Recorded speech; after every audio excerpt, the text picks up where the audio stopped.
మీ ఇంటిని మరింత అందంగా మార్చాలనుకుంటున్నారా? మోడర్న్ లుక్స్ తో పాటు లివింగ్ కి perfect solution Shine Tech, UPVC windows and doors, Bondada groups. Lunch టైంను కూడా త్యాగం చేసి ఇప్పుడు అందరూ ఇక్కడ లోపల ఈ టీంకి చీర్ చేస్తున్న ఆడియన్స్ అందరికీ కూడా, స్నేహితులందరికీ, శ్రేయభిలాషులందరికీ కూడా నా కృతజ్ఞతలు. ఈ సెప్టెంబర్ నెలలో లిటిల్ హార్ట్స్ సినిమా బాగా ఆడుతుంది, మిరాయి సినిమా బాగా ఆడుతుంది, కిష్కిందపురి బాగా ఆడుతుంది.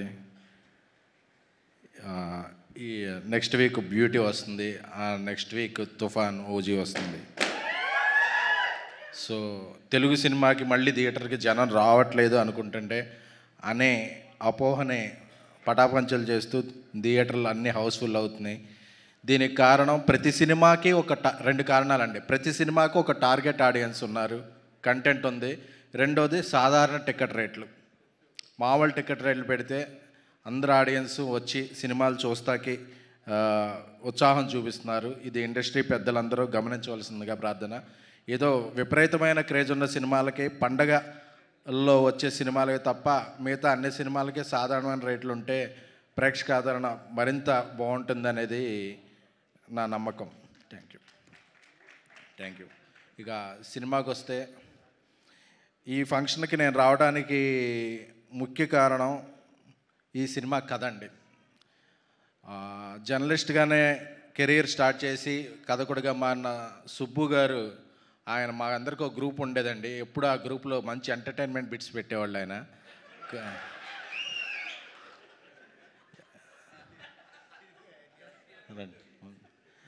ఎందుకంటే కోవిడ్ టైంలో మేము బయటికి ఎక్స్పోజ్ అవ్వలేని టైంలో కూడా ఆయన ఎప్పుడెప్పుడు పొద్దున్నే కంటెంట్ పెడతారా అని చెప్పి మేము అందరం ఎదురు చూసేవాళ్ళం అనమాట. ఆయన తెలుగు, తమిళ, పాశ్చాత్య దేశాల అన్ని దేశాల ఎంటర్టైన్మెంట్ కంటెంట్ ఆయన దగ్గర ఒక కలెక్షన్ ఉండేది. సో ఆయన ఇలాంటి కథ చెప్తాను నేను ఎక్స్పెక్ట్ చేయలేదు అసలు. నేను చెప్పి నాకు ఒకసారి మారుతి గారు సుబ్బు నీ కథ చెప్తాడంటే నేను ఎక్స్పెక్ట్ చేసిన కంటెంట్ వేరు, ఆయన చెప్పిన కంటెంట్ వేరు. అంటే అప్పుడు అనుకున్న never judge a book by cover అని చెప్పి, ఎందుకంటే ఆయన పుస్తకంలో అంత కంటెంట్ ఉందని నేను ఎక్స్పెక్ట్ చేయలేదు. సారీ సుబ్బు గారు. చాలా చాలా మనసుకు హత్తుకుంది ఆ కథ. ఈ కథను ఎవరు ప్రొడ్యూస్ చేస్తారా అనుకున్నాను. విజయ్ గారికి ఆయన మంచి అభిరుచి ఉంది. ఎందుకంటే చాలామంది ప్రొడ్యూసర్లు సినిమాలో కాస్ట్ చూస్తారు, బట్ ఆయన కంటెంట్లో టేస్ట్ చూస్తారు. ఆయన టేస్ట్ ఉన్న ప్రొడ్యూసర్ విజయపాల్ రెడ్డి గారు. ఎందుకంటే ఆయన సినిమా హిట్ అవ్వాలి అనేది నేను బలంగా కోరుకుంటున్నాను అనమాట. ఈ సినిమాలో అందుకే కొంచెం రివీల్ చేస్తాను, ఎందుకంటే ట్రైలర్లో కొంచెం రివీల్ చేశారు. నిన్న యువ సామ్రాట్ నాగచైతన్య గారు ట్రైలర్ రిలీజ్ చేశారు. అంటే చాలా మనందరికీ రిలేట్ అవుద్ది కథ. ఎందుకంటే బ్యూటీ అనే టైటిల్ ఎంత ఉందో కథ కూడా బ్యూటిఫుల్గా ఉంటుంది. ఎందుకంటే పిల్లల మీద ప్రతి తల్లిదండ్రులకే ప్రేమ ఉంటుంది, బట్ వాళ్ళు ఒక బైక్ అడుగుతారు, కారు అడుగుతారు, సైకిల్ అడుగుతారు. బట్ వాళ్ళ దగ్గర అంత ఆర్థికంగా డబ్బులు ఉంటాయా లేకపోయినా ప్రేమ ఉంటుంది. బట్ నాకు కొనివ్వలేదేంటి అనే పిల్లలు చూస్తారు తప్ప, ఆ ప్రేమను అర్థం చేసుకుంటాక ఒక కమ్యూనికేషన్ గ్యాప్ వస్తుంది. ఆ ప్రేమని డబ్బుతో కొలవలేనప్పుడు తల్లిదండ్రుల్లో ఒక బాధ ఉంటుంది.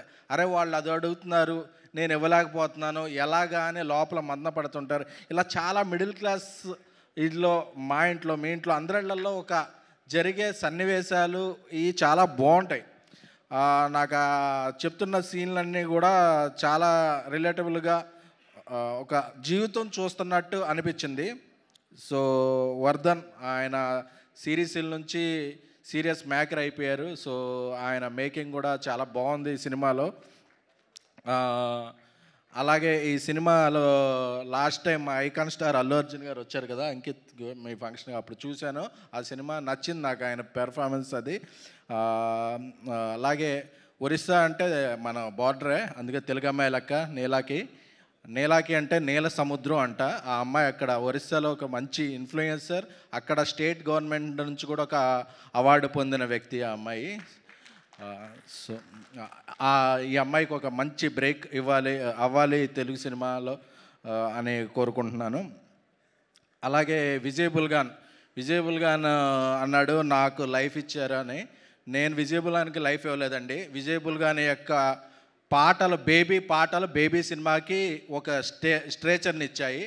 ఎందుకంటే చాలామంది అనుకుంటుంటారు ఎవరైనా సక్సెస్ ఇస్తే మనం వాళ్ళకి ఇచ్చామని. ఎవరికి ఇవ్వండి. ఎప్పుడైనా మనం కలిసి పనిచేస్తే అది టీం వర్క్ నుంచి వస్తాయి. అంతేకాను మనం భ్రమపడుతుంటాం మనం ఎవరికో ఇచ్చామని. బట్ ఎవరికైనా ఇచ్చేది captain of the ship. Only director మాత్రమే ఇవ్వగలడు ఎవరికైనా. సో విజయ్కి చాలా కమిట్మెంట్ ఎక్కువ.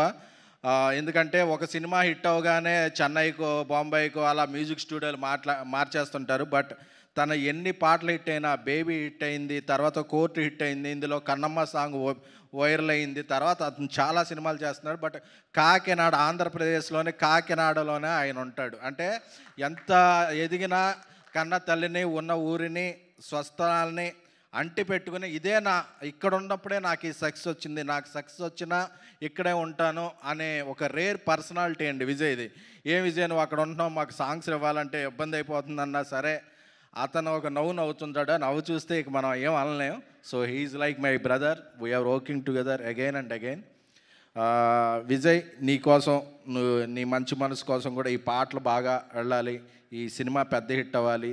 అలాగే కాలేజ్ డేస్ నుంచి వాసుకి గారిని చూస్తే ఒక డిగ్నిటీ, అంటే ఒక సినిమా బ్రేక్ వస్తే క్యారెక్టరిస్టులుగా 10, 20, 100 సినిమాలు చేసేస్తూ ఉంటారు చాలామంది. బట్ చూజీగా నేను ఈ క్యారెక్టర్ నాకేమిస్తుంది కాదు, ఈ క్యారెక్టర్కి నేనేమిస్తున్నాను అని చాలా చూజీగా ఆవిడ చేసేసి క్యారెక్టర్లన్నీ గుర్తుంటాయి. మొన్న తొలి ప్రేమ నుంచి నిన్న 90s వరకు ఆవిడ క్యారెక్టర్లన్నీ కూడా మన కుటుంబాల్లో ఒక పాత్రలో ఉంటాయి. సో బ్యూటీలో కూడా ఆవిడ పాత్ర ఇప్పుడే చూస్తున్నాం కదా, ఆవిడలో ఒక ఎమోషన్ వచ్చేస్తుంది. పిల్లలు కట్టుదాడితే మదర్స్ అంటే ఒక రియల్ మదర్ ఫీలింగ్ చూపిస్తున్నారు. Congratulations and all the best Vasuki గారు. అలాగే నిమ్మకాయల ప్రసాద్ గారు, చాలా రోజుల నుంచి ఆయన పేరులో నిమ్మకాయ కానీ ఆయన మనసు పనసకాయలా ఉంటుంది.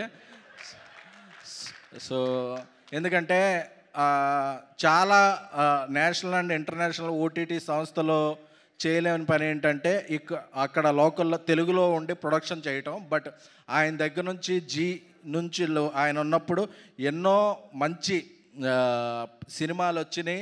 ఎందుకంటే తెలుగు సినిమా నేటివిటీని, తెలుగు సినిమా స్టాండర్డ్ని, తెలుగు సినిమా కల్చర్ని అర్థం చేసుకుని ఆయన ఉన్నారు కాబట్టి ఒక సంస్థ నుంచి అన్ని సినిమాలు వచ్చినాయి. ఆయన వ్యక్తిగత అభిరుచి కూడా, కథల జడ్జిమెంట్ చాలా బాగుంటుంది. అలాగే ఇక్కడికి వచ్చిన దివ్య గారికి అందరికీ కూడా. నరేష్ గారు మా బలిబల మగాడు నుంచి ఆయనతో ఒక సాన్నిధ్యం ఉంటుంది. ఎందుకంటే ఆయన ఒక వాటర్ లాంటి వాళ్ళు. ఒక పెద్ద జగ్గులో వేస్తే జగ్ అంతా విశ్వరూపం అయిపోద్ది. అదే ఒక చిన్న గ్లాసులో వేస్తే గ్లాసులు. అలాగా ఆయన వాటర్ని మనం ఎంత పెద్ద పాత్రలో వేస్తే మనకు అంత పెద్దగా కనిపిస్తారు. సో ఈయనకి ఒక గంగాళం లాంటి పాత్ర ఈ సినిమాలో బ్యూటీలో ఉన్న తండ్రి రోలు.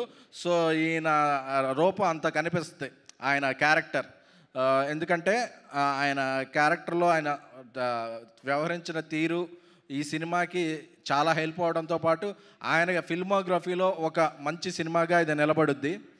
అలాగే ఇక ఈ సినిమాకి పనిచేసిన నెక్స్ట్ అసిస్టెంట్ డైరెక్టర్, నెక్స్ట్ సినిమాకి అసోసియేట్ డైరెక్టర్ అవ్వాలి, ఆ నెక్స్ట్ సినిమాకి కో డైరెక్టర్ అవ్వాలని చూసుకునే ఈ డైరెక్టర్స్ చాలామంది ఉంటారు. బట్ నా సినిమా అసిస్టెంట్ డైరెక్టర్ నెక్స్ట్ సినిమాతో డైరెక్టర్ అయిపోవాలి అని చూసుకునే very very very rare పీపుల్లో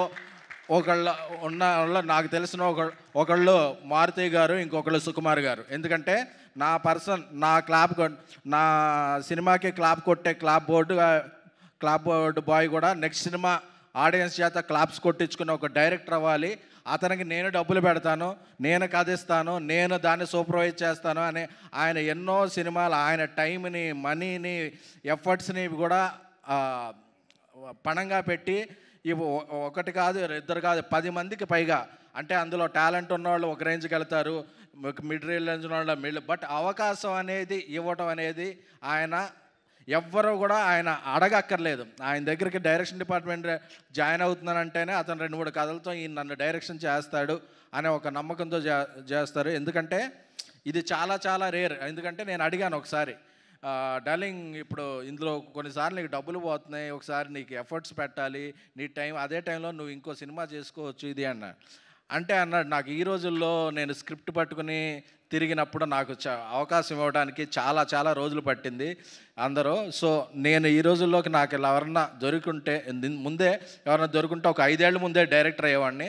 so talent ఉన్నవాళ్ళు ఎవరో కూడా అలాగ 5 ఏళ్ళు 10 ఏళ్ళు వెయిట్ చేయకూడదు, ఇక్కడ టైం అనేది చాలా ప్రెషస్ అని ఆయన కాదు, ఆ ఇండస్ట్రీలో టాలెంట్ ఉన్న వాళ్ళ టైంను కూడా డైరెక్టర్ సాబ్ ఒక పాన్ ఇండియా సినిమా రాజా సాబ్ తీసి జనవరిలో సంచలనాలు సృష్టించబోతున్నారు. ఎందుకంటే ఆ సినిమా కంటెంట్ ఏంటో నాకు తెలుసు, ఎలా ఉంటుందో నాకు తెలుసు, సీన్ నాకు తెలుసు. కాబట్టి ఎప్పుడు ఆ టాపిక్ వచ్చినా ఆయన నెక్స్ట్ ఏం చెబుతున్నాడో చాలా ఎగ్జైట్మెంట్ వచ్చేస్తాయి. ఎందుకంటే అలాంటి మంచి మనుషులకి అలాంటి మంచి ప్రాజెక్టులు అటాచ్ అవుతాయి. సో అందరికీ కూడా ఈ సినిమా బ్యూటీ ఈ 19th రిలీజ్ అవుతుంది, సెప్టెంబర్ 19th. ఈ ఉత్సాహం ఊపుతో ఇలాగే కొనసాగిస్తూ 18వ తారీఖున పెయిడ్ ప్రీమియర్లు వేస్తున్నారు. అలాగే ఈ సినిమా ఇంత మంచి కంటెంట్ నేను నా కథ విన్నాను కాబట్టి, అలాగే విజయపాల్ గారు నా ఇది కూడా తెలుసు కాబట్టి, ఈ ఆర్టిస్టులందరికీ అంకిత్, నీలా వీళ్ళందరికీ కూడా సపోర్ట్గా 18th నా తరపు నుంచి AAAలో ఒక స్క్రీన్ మొత్తం ఫ్రీగా చూడొచ్చండి ఆడియన్స్. సో అమ్మాయిలందరూ కూడా మీ బాయ్ ఫ్రెండ్తో రండి, మీ ఫాదర్తో రండి, మీ బ్రదర్తో రండి, మీ ఫ్యామిలీ మెంబర్తో రండి, ఎవరితో అన్నా ఒక అమ్మాయి ఎవరు వాళ్ళ ఫ్యామిలీతో ఎవరు వచ్చినా ఆ టికెట్లన్నీ ఫ్రీ. అది అమీర్పేట AAA థియేటర్, మంచి ప్రొజెక్షన్ ఉంటుంది. ఆ థియేటర్లో అందరికీ కూడా ఒకరోజు ముందుగానే ఈ సినిమాకి రూపాయి కూడా ఖర్చు పెట్టకుండా వచ్చి హ్యాపీగా అమ్మాయిలందరూ కూడా మీ కుటుంబ సభ్యులతో అందరూ ఉచితంగా సినిమా చూసి ఈ సినిమాని ఒక ఇన్స్టాగ్రామ్లో సోషల్ మీడియాలో ఒక పోస్ట్ పెట్టండి. ఎందుకంటే ఒక మేధావి యొక్క మౌనం ఈ దేశానికి ఎంత ప్రమాదకరమో, ఒక మంచి సినిమా రీచ్ వెళ్ళకపోతే కూడా ఇండస్ట్రీకి దానికి మించిన ప్రమాదకరం. అందుకే ఈ బ్యూటీ సినిమాని నేను ప్రమోట్ చేస్తున్నాను. నేను ఈ వారం రోజులు పోస్టులు పెడతాను, షోలు వేస్తాను. ఎందుకంటే ఈ సినిమాలు అంత ఉంది. నేను జర్నలిస్ట్ మిత్రులందరికీ కూడా మీ జర్నలిస్ట్గా మీలో ఒకటిగా చెప్తున్నాను, ఇది ఒక జర్నలిస్ట్ రాసిన కథ. జర్నలిస్టులందరి స్థాయిని ఏమాత్రం ఇది లేకుండా స్థాయిని పెంచే కదా. అందుకని నా మీడియా మిత్రులందరికీ కూడా సహృదయంగా కోరుకుంటున్నాను, మీరు ప్రెస్ షోకి రండి, రివ్యూలు 2 రోజుల ముందే రాసేయండి. అందరూ కూడా మీ అందరం కూడా ఇది మీడియా కూడా తలెత్తుకునే cinema. Thank you very much. Thank you SKN గారు, థ్యాంక్ యూ సో మచ్. మీ బ్యూటిఫుల్ హార్ట్తో బ్యూటీ సినిమాకి సపోర్ట్ చేస్తున్నందుకు thank you so much. And Raja Saab director saab Maruthi గారిని మాట్లాడాల్సిందిగా కోరుకుంటున్నాం.